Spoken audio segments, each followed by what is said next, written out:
기도하겠습니다. 사랑의 하나님 아버지, 감사합니다. 오늘 이 아침 이 시간에도 우리를 이곳으로 불러 모아주시고 예배함으로 하루를 시작하게 하심에 감사를 드립니다.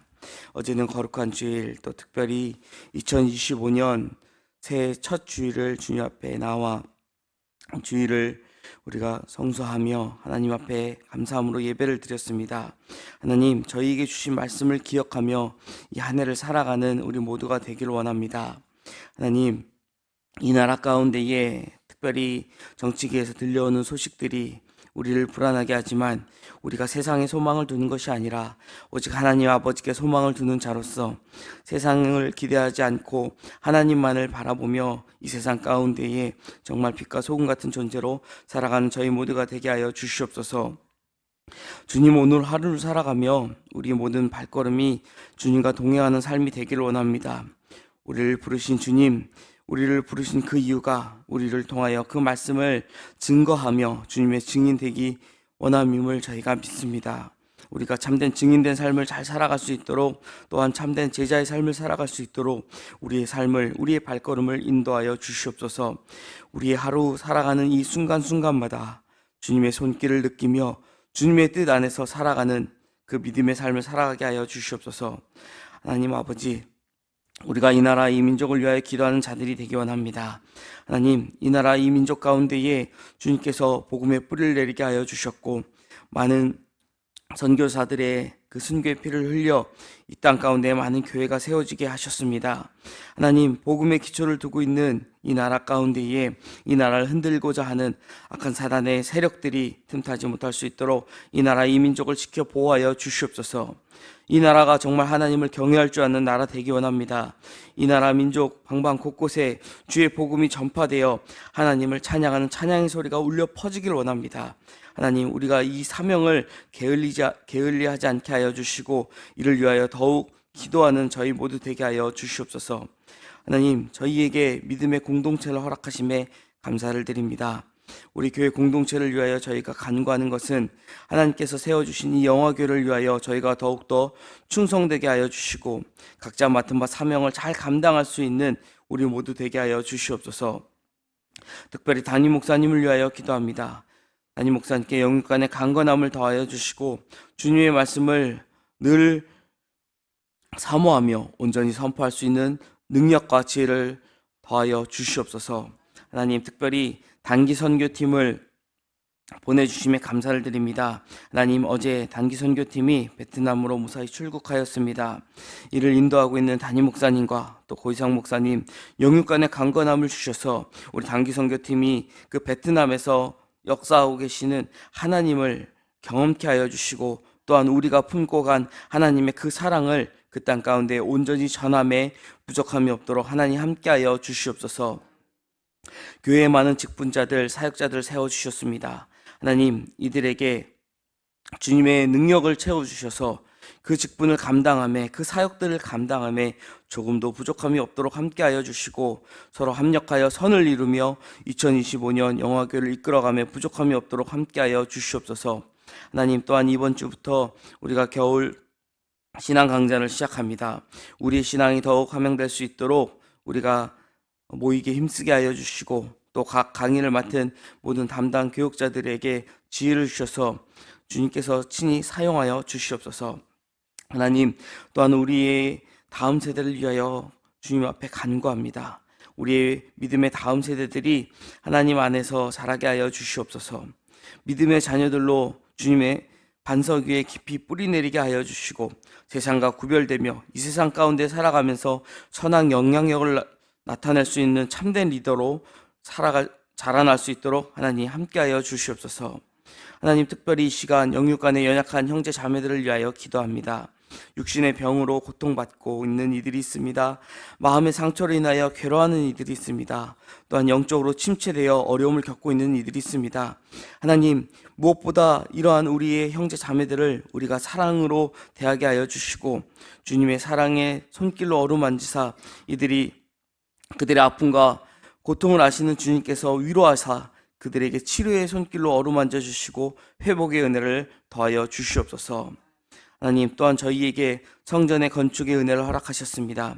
올해는 입당을 목표로 또 많은 이들이 함께 기도하며 이 성전을 세워간 가운데 있습니다. 성전 건축의 모든 시종일관을 주님께서 주관하심을 믿습니다.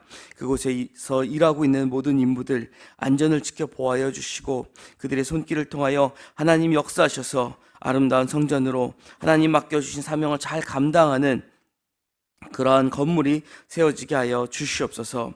하나님, 우리가 세계 열방을 위하여 또 품고 기도할 때에 그곳에서 역사하시는 하나님의 영광이 드러나게 하여 주시옵소서. 복음을 들고 세계 열방 가운데에 나아가 함께 동역하고 있는 선교의 동역자들을 기억하여 주시고 그곳에서 일어나는 모든 일 가운데에 하나님께서 저들의 공동체를 지켜 보호하시며 주님의 사랑과 복음이 그 땅을 덮게 하여 주시옵소서. 주님, 오늘도 주님의 주실 그 말씀을 기대하며 이 자리에 나왔습니다. 이 말씀을 통하여 우리를 만나 주시고 우리가 주님을 만나 새 힘을 얻어 오늘 하루를 살아가는 저희 모두 되게 하여 주시옵소서. 감사드리며 모든 말씀 우리를 사랑하시는 예수 그리스도 이름으로 기도드립니다. 아멘. 요한복음 말씀을 이제 우리가 함께 묵상하며 나가겠습니다.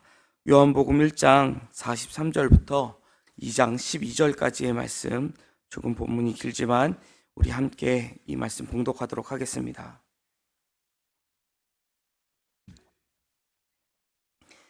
요한복음 1장 43절부터 우리 한 목소리로 함께 봉독하겠습니다. 이튿날 예수께서 갈릴리로 나가려 하시다가 빌립을 만나 이르시되 나를 따르라 하시니 빌립은 안드레와 베드로와 한 동네 베세다 사람이라. 빌립이 나다나엘을 찾아 이르되 모세가 율법에 기록하였고 또 선지자가 기록한 그 이름을 우리가 만났으니 요셉의 아들 나사렛 예수니라. 나다나엘이 이르되 나사렛에서 무슨 선한 것이 날 수 있느냐. 빌립이 이르되 와서 보라 하니라. 예수께서 나다나엘이 자기에게 오는 것을 보시고 그를 가르쳐 이르되 보라, 이는 참으로 이스라엘 사람이라. 그 속에 간사한 것이 없도다. 나다나엘이 이르되 어떻게 나를 아시나이까. 예수께서 대답하여 이르시되 빌립이 너를 부르기 전에 내가 무화과 있을 때에 보았노라.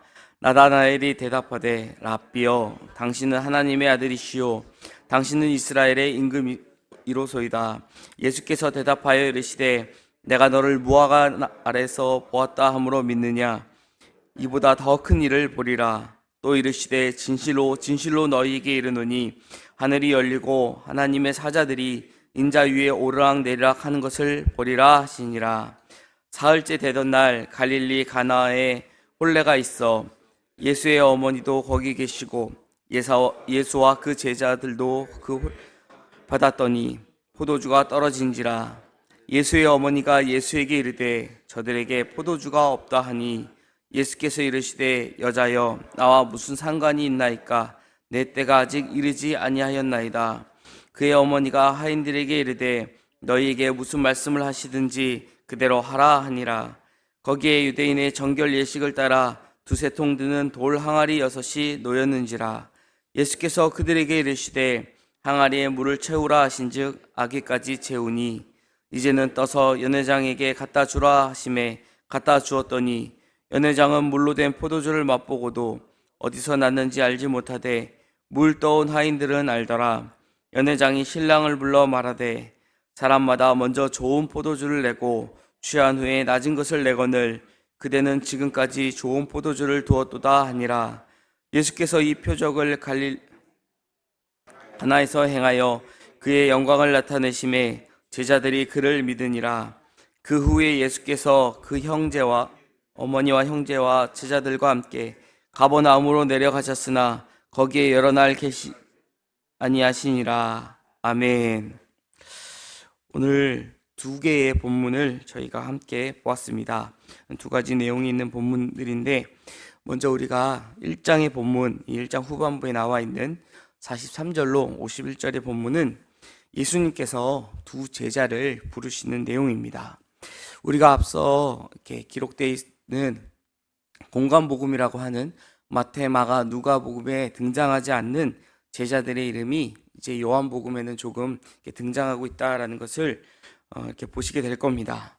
요한복음은 우리가 아는 것처럼 4개의 복음서들 가운데에 가장 후대에 아마도 AD 한 92에서 95년경에 기록된 것으로 알려져 있는데 길게 잡아서 AD 90에서 95년 정도, 어쨌든 이 다른 복음서들이 한 70년대, 80년대에 기록된 거에 비하면 최소 10년에서 20년 뒤에 기록된 복음입니다. 이런 복음서가 이미 있음에도 불구하고 요한이 다시 펜을 들어서 이 복음서를 기록한 내용을 보면 앞선 복음서와 조금 다른 내용들이 있다라는 것을 우리가 보게 될 것입니다. 실제로도 이 요한복음은 우리가 공간복음과 그 내용이 한 92%가 다른 말씀이 기록되어 있다라고 성서학자들은 이야기를 합니다. 앞에서는 베드로나 야고보 이런 형제들을, 어부들을 먼저 부르신 내용이 있지만 여기에 보니까 빌립을 부르신 내용이 기록되어 있습니다.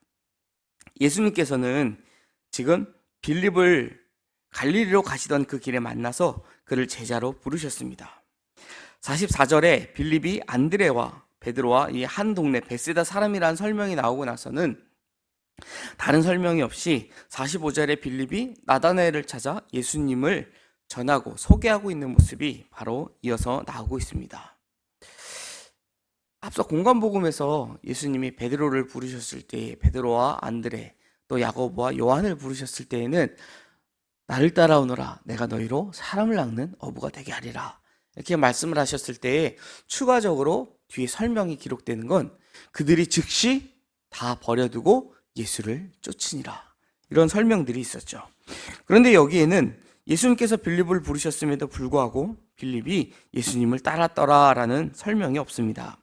하지만 이어서 나온 45절의 모습을 보면 지금 빌립이 예수님을 그리스도다라고 설명하는 그 모습 가운데에 예수님을 따르고 있다라는 것을 우리가 쉽게 예측할 수 있을 것입니다.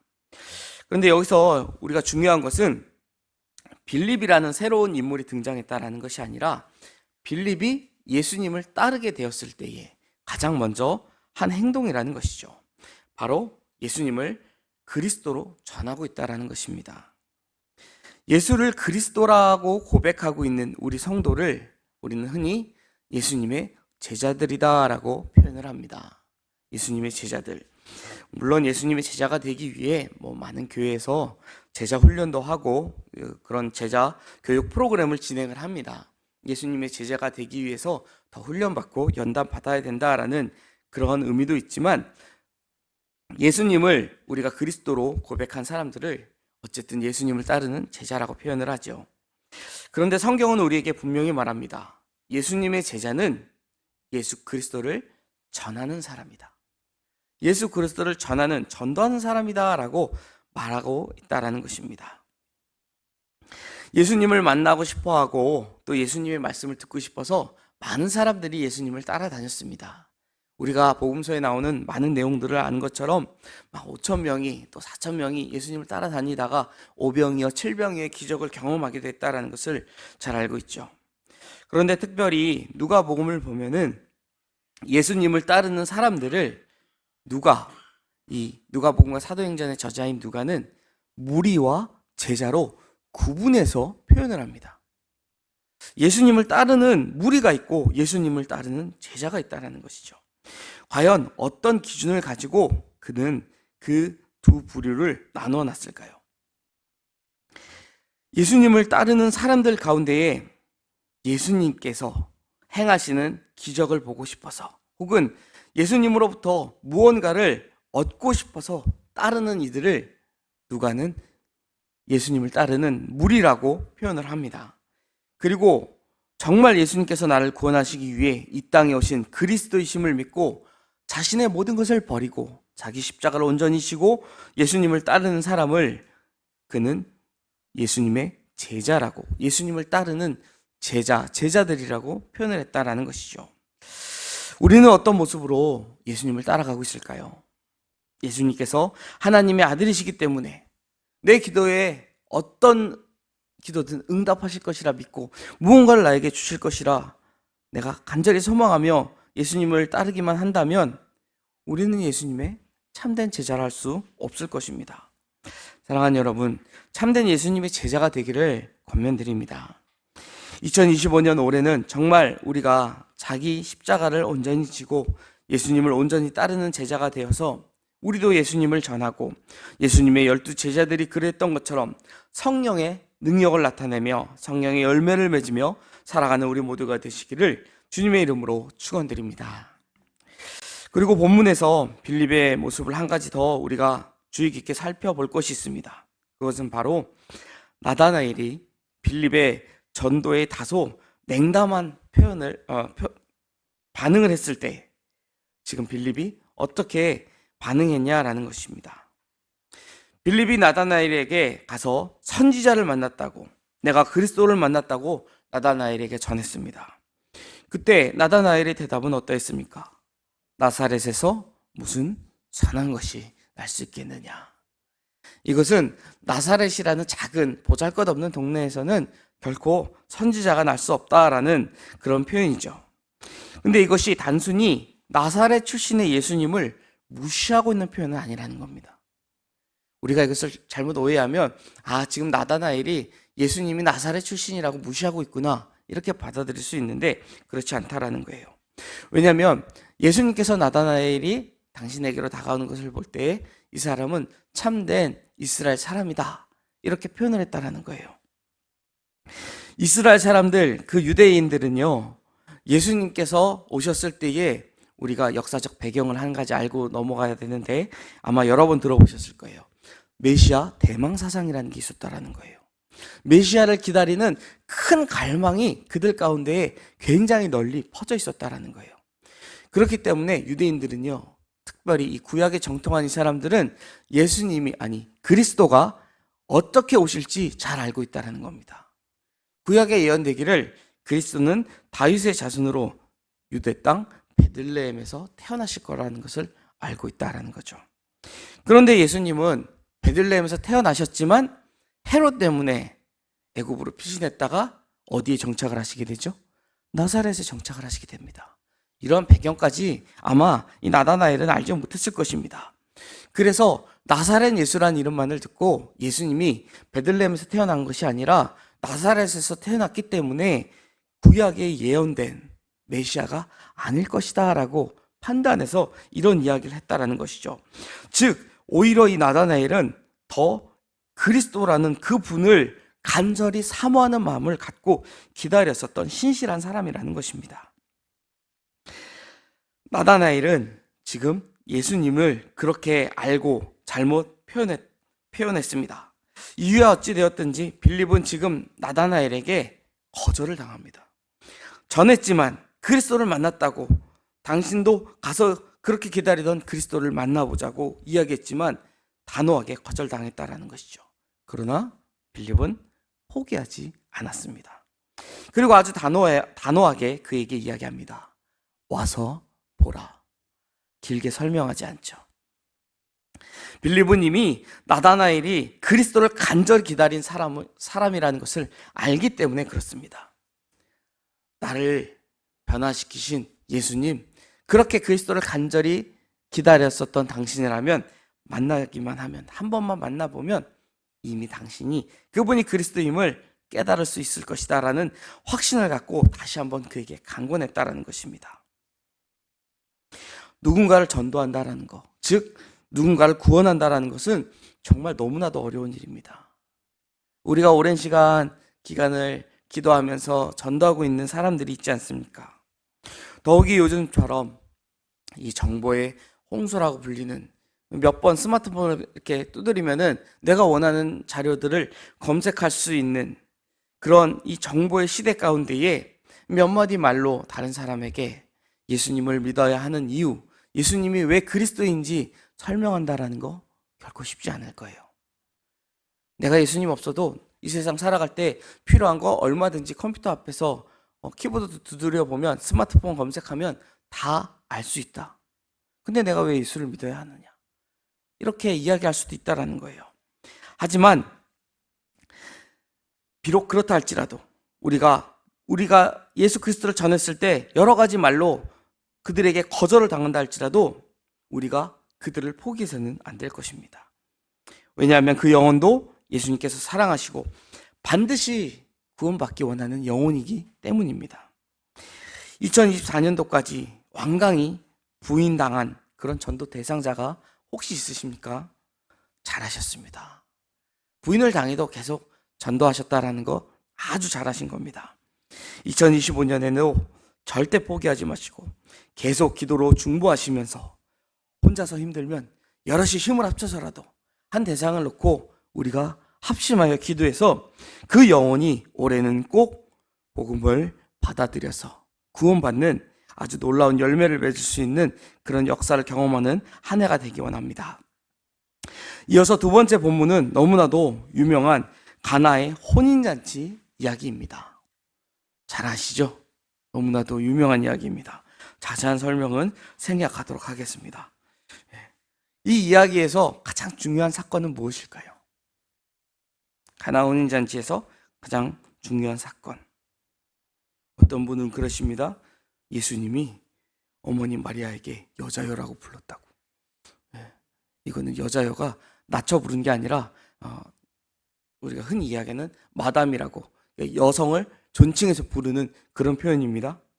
그건 아닐 것이고, 어느 집사님이 남편분이 하도 술을 드시니까 술을 끊으라고 그렇게 계속 타박을 하셨대요. 이분은 교회도 안 나가시면서 전도도 아니고 자꾸 술도 못 먹게 하는 아내가 못마땅하셨는지 어디서 꼭 이런 말씀을 들어서 잘 전하시는 것 같아요. 당신이 그렇게 열심히 믿는 예수님이 처음 행한 표적이 뭔 줄 알아? 물로 술을 만드셨어. 예수님도 술 드셨다고 이렇게 말씀을 하셨대요. 웃자고 하는 이야기인 거 아시죠? 본문에서 우리가 가장 중요한 이적을 흔히들 가나 혼인잔치에서는 예수님께서 물로 포도주를 만든 것이다 라고 생각들을 합니다. 그런데 저자인 요한은요, 그거보다 더 중요하게 생각하는 게 있다라는 거예요. 그것은 바로 11절에 제자들이 그를 믿으니라, 이 사건입니다. 요한은요 7가지의 표적을 기록해 나갑니다. 그런데 그 표적이 기록될 때마다 꼭 뒤에 붙는 것은 그 표적으로 인하여 예수를 그리스도로 믿게 된 사람들이 나타난다라는 것이죠. 사실 그렇지 않습니까? 우리가 어떻게 예수님이 그리스도인 줄 알고 믿습니까? 우리에게 어떤 지혜가 있어서, 어떤 능력이 있어서 그걸 믿냐라는 거예요. 우리가 하나님을 믿게 된 것은 온전히 하나님의 은혜 아닙니까? 그것을 우리는 기적이라고 표현할 수밖에 없죠.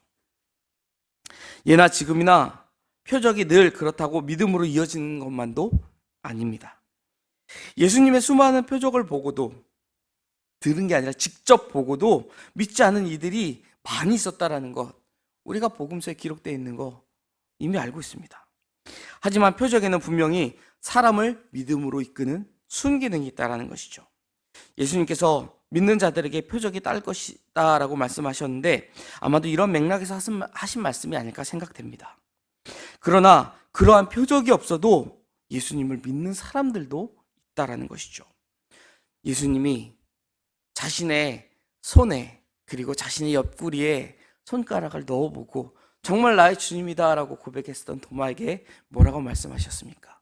너가 나를 본고로 믿느냐? 보지 않고 믿는 자가 더욱 복되도다. 분명히 있다라는 겁니다. 예수님이 행하신 그 표적을, 아니 예수님을 직접 보지 않아도 믿는 사람이 있다라는 것이죠. 어찌 보면 그 사람들이 바로 우리들일 것입니다. 비록 우리가 정말 우리의 상식으로 이해할 수 없는 그런 표적이나 기적을 체험하지 못한다 하더라도, 사실 앞서 말씀드린 것처럼 우리가 이미 예수님을 주로 고백한 것 자체가 이 표적과 기적을 체험한 것이지만, 우리 눈에 보이는 갑자기 다리가 불편한 사람이 낫게 됐다거나 아니면 죽은 사람이 다시 살아났다라는 이런 표적을 체험하지 못했다 할지라도 우리에게 주신 이 말씀, 우리가 말씀을 읽고 묵상하며 예수님을 믿고 따라가야 할 것입니다. 그렇게 믿고 따라갈 때에 우리 주님께서 약속하신 것처럼 더 많은 복, 어떤 것이 더 많은 복이겠습니까? 우리에게 주신 사명을 잘 감당해서 많은 열매를 맺게 되는, 더 많은 사람을 구원할 수 있는 그런 복을 우리가 누리게 될 것입니다. 주님을 믿음으로, 주님을 따름으로 그런 복을 누리며 또 많은 이들에게 이 복음을 전하며 살아가는 저와 여러분이 되시길 주님의 이름으로 간절히 축원드립니다. 기도하겠습니다. 하나님 아버지, 우리를 불러주심에 감사를 드립니다. 예수가 그리스도임을 믿게 하심에 감사를 드립니다. 우리를 부르신 주님께서 우리에게 맡겨주신 귀한 사명을 우리가 잘 감당함으로 이 복음을 증거하며 복음의 증인된 삶을 살아가며 많은 이들을 주님께로 인도하는 주님의 제자로 살아가는 저희가 될 수 있도록 오늘 하루도 인도하여 주시옵소서. 감사드리며 예수 그리스도 이름으로 기도드립니다. 아멘.